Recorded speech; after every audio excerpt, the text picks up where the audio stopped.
ये अपने दांतों को लेकर के काफी परेशान थी और एक परमानेंट सोल्यूशन चाहती थी। दोस्तों, ये सामंथा है, बैंगलोर से जयपुर यूडेंट आई हैं अपने दांतों का इलाज करवाने के लिए। आप देख रहे हैं इनके दांत, 3-4 दांत इनके ऊपर के जबड़े में बचे हुए हैं, 3-4 दांत नीचे के जबड़े में बचे हुए हैं और कुछ जड़े हैं, जिस कारण ये अच्छे से चबाकर कुछ भी नहीं खा पा रही थी। इन्हें मोटे मोटे गस्से निगलने पड़ रहे थे, जिससे डाइजेशन की प्रॉब्लम हो गई और आगे के जो दांत बचे हुए हैं वो भी मसूड़े कमजोर होने के कारण काफी बाहर निकल चुके थे, जिसके कारण इनकी मुस्कान भी बिगड़ गई थी। जब ये हमारे पास आई तो हमने इनका पूरा चेकअप लिया। ये देखिए जबड़े का एक्सरे, इसमें कुछ दांत बचे हुए हैं और जो बचे हुए दांत है वो भी अंदर से खराब है, इसीलिए इनमें से किसी भी दांत को बचाने का कोई मतलब नहीं रहता है। हम इनके सभी दांत निकालेंगे और इनमें इम्प्लांट्स लगा के इन्हें फिक्स दांत देने का प्लान है। कि हड्डी कितनी बची है, किस साइज के इम्प्लांट डलने हैं, कितने इम्प्लांट डलने हैं, ये सब कुछ सर्जरी से पहले ही प्लान कर लिया जाता है, ताकि सर्जरी काफी स्मूथली हो जाए और कम समय में हो। और प्लानिंग में हम ये भी प्लान करते हैं कि फाइनली इनके दांत किस तरह से बनेंगे, उसी अकॉर्डिंग हम इम्प्लांट प्लेस करते हैं, ताकि हम पेशेंट को मनचाही मुस्कुराहट दे सके। क्योंकि फुल माउथ कराने वाले ज्यादातर पेशेंट्स काफी ओल्ड होते हैं, इसलिए उनका पूरा फिजिकल चेकअप होता है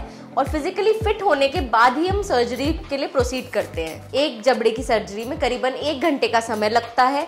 उसी वक्त हम सारे दांत निकालते हैं और उसी वक्त हम सारे इम्प्लांट्स भी प्लेस कर देते हैं, जिससे पेशेंट को सिर्फ एक ही बार इंजेक्शन लगवाना पड़े। फिर 2 दिन बाद नीचे के जबड़े की सर्जरी करी जाती है और इम्प्लांट डाल दिए जाते हैं। ये देखिए, ये पोस्ट ऑपरेटिव एक्सरे है। सर्जरी के पहले जिस तरह हमने इम्प्लांट्स प्लान करे थे, बिल्कुल उसी तरह इम्प्लांट प्लेस करे गए हैं। 4 इम्प्लांट ऊपर है और 6 इम्प्लांट नीचे हैं। और जो नस नीचे आ रही थी, नस को बचाते हुए ये इम्प्लांट भी डॉक्टर राजेश ने बिल्कुल प्रिसाइज तरीके से डाला है। इस नस में किसी भी तरह का कोई खतरा नहीं है। अब 2 से 3 दिन बाद जो सूजन आती है वो भी खत्म हो जाती है, तो हम पेशेंट का मेजरमेंट स्टार्ट कर देते हैं। उसके 3 दिन बाद जबड़ा बन के तैयार हो जाता है। जबड़ा फिक्स करने से पहले हम पेशेंट के मुंह में कई बार ट्रायल्स लेते हैं कि पेशेंट के दांत अच्छे लग रहे हैं, मुस्कुराहट अच्छी आ रही है, वो बोल पा रहा है, सब शब्द साफ निकल रहे हैं, दांतों का कांटेक्ट प्रॉपर है या नहीं। जब मरीज की सहमति मिल जाती है तो हम फिर उस जबड़े को फिक्स कर देते हैं। इस तरह से 7 से 8 दिन में मरीज इस जबड़े से खाना खाना शुरू कर देता है। मेरा नाम समंता मणि है, मैं बैंगलोर से आया।